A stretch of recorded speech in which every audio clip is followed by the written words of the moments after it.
Igreja. Que. Não. Fecha. Igreja. Que. Ora. Igreja. Que. Fecha. Igreja. Que. Ora. Igreja. Que. Não. Fecha. Igreja. Que hora? Eu sou casa de Deus. Senhor, graças te dou, Senhor. Obrigado, Pai, obrigada, porque o Senhor está me permitindo este momento, Senhor, em que eu posso me ajoelhar perante Ti, Senhor, para agradecer por tudo que o Senhor tem feito em minha vida, Senhor, por tudo que o Senhor tem feito nas nossas vidas, na vida dos meus, na vida da Tua igreja, Senhor. O Senhor tem nos livrado de cada momento maus, Senhor. Momentos que estamos vivendo, o Senhor sabe. Momentos esses que muitas vezes nos questionamos o porquê. Mas o Senhor é o sabedor de todas as coisas. O que importa é que o Senhor está nos protegendo, nos livrando de todo mal. O Senhor tem nos carregado em teus braços e debaixo das tuas sombras o Senhor tem nos protegido das chagas imensas que o calor provoca na pele quando não tem um protetor, feridas que o Senhor tem nos protegido. O Senhor tem nos guardado de todos esses mal, de todas essas doenças, porque estamos debaixo da tua sombra e podemos caminhar em paz, porque o Senhor é o Deus que nos protege e debaixo da tua sombra, Senhor, nós caminhamos em direção a ti, ó Pai. No meio de tantas incertezas, no meio de tantas buscas cientistas, agora é o momento que cientistas se movem do mundo inteiro. O mundo todo está à procura da cura desse mal do momento, Senhor. Mas somente o Senhor tem a cura e o Senhor vai dar o entendimento para quem for merecedor dessa descoberta, ó Pai. Oh Senhor, obrigada, porque nós sabemos de onde vem a nossa cura. A nossa cura vem de Ti, oh aleluia. Que como o Senhor protegeu o Teu povo lá em Israel, que caminharam por 40 anos, Senhor, e nenhuma alpargata se desfez, as roupas ficaram intactas. Oh Senhor, o Senhor é o Deus maravilhoso, o Senhor é o Deus que protege, cuida dos Teus filhos no deserto, Senhor, e nós nos encontramos no deserto neste momento, Senhor, onde nem de casa podemos sair, ó Pai, mas o Senhor é aquele Deus que cuidou do Teu povo, é o Deus que pôs a sombra para livrar o Teu povo do calor do sol. Oh Senhor, obrigado, porque o Senhor põe a sombra em cima de nós, o Senhor está nos protegendo, o Senhor está nos guardando, a mim, aos meus, aos nossos, a Tua igreja, ao Teu povo, Pai. Obrigada, Senhor. Obrigada, Pai. É em nome de Jesus que eu oro. Amém.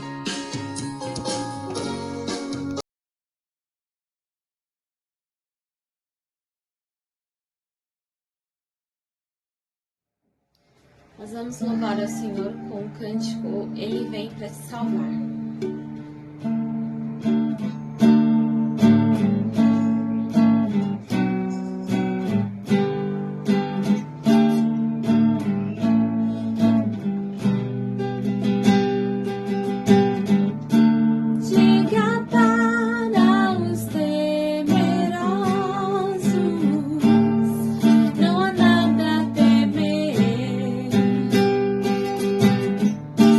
Poderoso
Graça e a paz, queridos, amados, graças a Deus nos encontramos aqui novamente para o estudo da Palavra de Deus. Hoje nós vamos entrar no capítulo de número 2, sobre o mesmo tema: a morte não é o fim, é o fim da morte. No primeiro capítulo, nós lemos ali em João 5,39, a motivação que nós temos de examinar as Escrituras, porque cuidamos ter nelas a vida eterna, e elas testificam de nosso Senhor Jesus Cristo. Aleluias! Louvado seja Deus! Falamos a respeito da morte não é o fim da morte, começando pelo bem maior que temos recebido, que é a vida. Nós entendemos então que a vida é aquilo que Deus nos adicionou, enquanto que a morte veio como consequência, como punição. E nesse caso, nós entendemos então que foi uma subtração. Enquanto a vida adicionou ao corpo que estava formado, Deus soprando o fôlego da vida, a morte justamente fez a separação. E hoje nós queremos estar entrando então no estudo de número 2. O que de fato acontece quando uma pessoa morre? O que de fato acontece? No finalzinho ali do capítulo 1, ficou muito claro para nós que a vida nós sabemos muito bem como recebemos, pois estamos vivos. Nos movemos, falamos, ouvimos, caminhamos, decidimos e tantas outras coisas. Todavia, o que acontece de fato quando uma pessoa morre é um mistério para nós. Na verdade, só tem autoridade de falar sobre este assunto quem já esteve lá, quem já passou pela morte. E eu digo aqui que essa pessoa é o Senhor Jesus. Então Ele pode nos instruir, Ele pode nos mostrar o que acontece. Bom, vamos ao primeiro fato. Na morte reverte-se. A morte faz com que haja uma reversão do processo da vida. O pó volte à terra, de onde veio, e o espírito volte a Deus que o deu. Eclesiastes 12, versículo 7. Quando uma pessoa então morre, o corpo volta ao pó, e o espírito, o fôlego da vida, faz com que volte para Deus, que foi a sua fonte. Catherine Mary, médica britânica e pioneira em cuidados paliativos, dedicou a sua carreira a tratar de pacientes com doenças incuráveis e terminais. Ela alega que morrer não é tão ruim quanto se pensa. Ela diz: a morte normal é realmente um processo tranquilo, algo que podemos reconhecer, para o qual podemos nos preparar e algo com que podemos lidar, diz Catherine, a médica. Ela fala sobre um som da morte. Diz ela, à medida que o tempo passa, uma pessoa vai ficando menos acordada e mais tempo dormindo, até que no final ela fica inconsciente o tempo todo. As pessoas falam desse som da morte como se fosse algo terrível, mas esse som, na verdade, me diz que o paciente está tão profundamente relaxado, em um estado de consciência tão profundo, que sequer a saliva na garganta o incomoda enquanto as bolhas de ar entram e saem dos pulmões. No final, ela diz: por isso, na minha opinião, morrer é algo que deveríamos recuperar, algo sobre o que deveríamos falar e nos consolar mutuamente.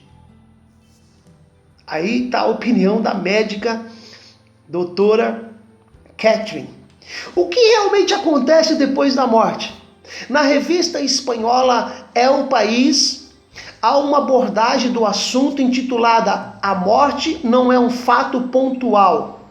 Na verdade, não existe uma definição única de morte. Não é a mesma coisa estar legalmente morto para ser enterrado e ser dado como morto para que os seus órgãos sejam transplantados. Nessa revista É o País, eles tratam da morte no campo biológico. É um consultório científico e a responsável é a doutora Inês Salona Borda, que é entomóloga forense e professora titular da Universidade do País Basco. Ela relata que o que acontece quando deixamos de respirar, os nossos órgãos param de funcionar, o sangue não flui mais e, consequentemente, interrompe-se a atividade cerebral. Quando tudo isso ocorre, morremos e não há mais volta. Suponhamos que eu despenquei de um precipício e estou morta num descampado. Ninguém sabe o que aconteceu comigo, diz ela. E o meu corpo fica por lá. Mas no meu corpo, que já está morto, não estou eu. Continuam existindo milhões de micro-organismos sem os quais eu não poderia ter podido sobreviver. Entre eles estão justamente o que me ajudavam a digerir o meu alimento, e eles ficam no meu estômago, e os que habitam a minha pele. E esses micro-organismos não morreram, eles continuam ativos, continuam digerindo e se reproduzindo. Enquanto eu respirava, antes de morrer, consumia o oxigênio para as minhas bactérias, para que elas metabolizassem o que eu comia e me ajudassem a assimilar os nutrientes. Agora que estou morta, já não respiro mais, mas com minhas bactérias continuam vivas, elas ainda estão metabolizando e liberando gases. Antes de estar morta, esses gases que minhas bactérias produziam, eu os expulsava ao respirar, mas agora eles vão se acumulando dentro do meu cadáver. Essa é a primeira fase depois da morte. Meu corpo se deforma pela acumulação de gases produzidos pelas bactérias. Incha e se torna irreconhecível. E está ali, a revista É o País. O dizer dessa médica, o que acontece depois da morte. Bom, isso vimos o que ocorre com o corpo. Mas e o fôlego da vida que recebemos de Deus por ocasião do recebimento da vida? O que houve com ele? Neste caso, não temos ciência, não temos medicina, não temos biologia para nos explicar. Apenas a Bíblia. Apenas a Bíblia. Ela vai dizer: o pó volte à terra que veio, e o espírito, o fôlego de vida, volte a Deus que o deu. Eclesiastes 12, versículo 7. Porque assim como o corpo sem espírito está morto, assim também a fé sem as obras é morta. Tiago 2, versículo 26. Vejam bem, o espírito é o que mantém o corpo vivo. Então, o que é que esse espírito que mantém o corpo com a vida faz? Para onde ele vai? O espírito, ele retorna para Deus. Esse espírito, segundo a língua hebraica, é ruach. Já na língua grega é pneuma. Significa sopro. Desta mesma palavra tiramos os nossos populares pneus cheios de ar, câmaras de ar. Espírito ou pneuma simplesmente quer dizer ar ou sopro. Quando falta o espírito, quando falta o ar, ocorre a morte, pois um corpo sem ar está morto. Essas duas palavras, sopro e espírito, são usadas como sinônimo. O fôlego de Deus que foi colocado nas narinas do homem, o espírito, ao separar-se do corpo, provoca a morte. O corpo volta ao pó e o espírito volta para Deus. Agora, esse espírito, esse fôlego, não consegue sozinho ter algumas atribuições, por exemplo, como pensar, adorar, cantar. Esse espírito é o espírito de vida. Então ele volta para Deus, independente da crença da pessoa, porque o espírito é o fôlego da vida. Ele não tem pensamento, ele não crê. Ele simplesmente é a vida. É bom nós entendermos isso. Quero ilustrar esse pensamento. Suponha que tenhamos um monte de tábuas e um monte de pregos. Pegamos as tábuas e as pregamos juntas de um certo modo. Já não temos mais um monte de tábuas e um monte de pregos. Agora temos uma caixa. Através daquelas tábuas, daquele prego, fizemos uma caixa. De onde veio a tal caixa? Bem, não veio de lugar nenhum. É apenas o resultado da união daquele monte de tábuas com um monte de prego. Agora, vamos supor que não queremos mais aquela caixa. Arrancamos os pregos, colocamos de um lado e as tábuas do outro. Para onde foi a caixa? Para lugar algum. Não pode haver caixa enquanto os dois elementos estão desunidos. A caixa só existe quando eles estão juntos. Assim como no princípio, Deus formou o homem e ele foi formado para viver de duas coisas. O pó da terra fez o corpo e o sopro da vida deu a vida. Como resultado dessas duas coisas, dessa união, o homem se tornou ser vivente. Quando ele morre, as duas coisas se separam. Não vão a parte alguma. Simplesmente perde o seu estado de consciência. Enquanto que o corpo volta a ser o pó, de onde veio, o espírito volta para Deus que deu o fôlego de vida. Isto posto, nós precisamos aqui mostrar para os irmãos a questão do corpo, do fôlego da vida. Mas o que muitos querem saber é, e a alma? É um terceiro elemento que está presente quando esses dois elementos são juntados, são unidos. De onde ela vem? Para onde ela vai com a morte? Então esse seria o terceiro ponto para nós entendermos. Conceituando o que vem a ser a alma. Segundo algumas linhas de pensamento, a alma no Novo Testamento recebe o termo psique. Ela é encontrada no homem como o ser pensante, inteligência, aquilo que define o que o homem quer. Em poucas palavras, a alma é a pessoa, é o ser, é a pessoa.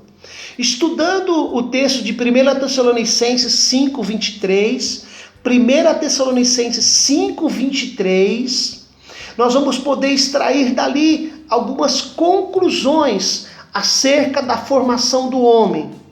Uma vez que os escritos, através do apóstolo Paulo, ele deixa claro o vosso espírito, alma e corpo. Ele menciona então esses três elementos, dando-nos uma ideia de uma teoria chamada tricotomista, ou seja, que o homem de fato possui três elementos na sua composição: o corpo, o espírito de vida, o fôlego de vida e a alma. Esse termo psique, que também é encontrado na língua hebraica como nefesh, é traduzido como alma. Alma no sentido, a vida interior da pessoa, a sede e o centro da vida que transcende o que é terreno. Aquilo que possui a vida. Usava-se acerca do homem individual, as suas paixões, os seus desejos, distinguindo-se do corpo. No caso, seria a parte imaterial e invisível do homem em relação ao seu corpo. Já para alguns, o espírito, que não é a alma, é o fôlego da vida. Nós já falamos sobre ele. Enquanto que o corpo, todos nós sabemos que é a parte que abriga o fôlego da vida. Assim, o corpo pode ser considerado a parte na qual reside a consciência sensível e física. E a alma representa a consciência de si próprio, a consciência de Deus. A alma nos dá um intelecto que fornece as condições para nós termos os sentidos. Então, a alma é o sentido, é a emoção na vida do ser humano. Voltando então ao texto de 1 Tessalonicenses 5:23, vemos ali citado pelo apóstolo Paulo um homem tríplice. E o mesmo Deus de paz vos santifique em tudo, no vosso espírito, na vossa alma e no vosso corpo, e sejam plenamente conservados irrepreensíveis para a vinda de nosso Senhor Jesus Cristo. Veja só, o texto então é claro, ele nos exorta a conservar a santidade, a integridade, a irrepreensibilidade, pois na vinda de Jesus, o homem, um ser completo, corpo, espírito e alma, deve estar santo, irrepreensível. O espírito é o fôlego da vida. O corpo é o que veio do pó da terra. E a alma é a emoção, é o sentimento, um ser espiritual. O homem passou a ser um ser espiritual. A palavra de Deus é viva, é eficaz e é mais penetrante do que espada alguma de dois gumes, e penetra até a divisão da alma e do espírito, diz lá Hebreus capítulo 4, versículo 2. Então assim nós concluímos essa segunda parte, buscando entender a composição completa do ser humano. E também entendendo que nessa composição completa existe a alma, existe o sentimento, a emoção, a inteligência, que tem a sua função neste corpo humano. Deus abençoe a sua vida. Espero vê-lo no próximo estudo, o estudo número 3. Até mais. Deus te abençoe. Um forte abraço.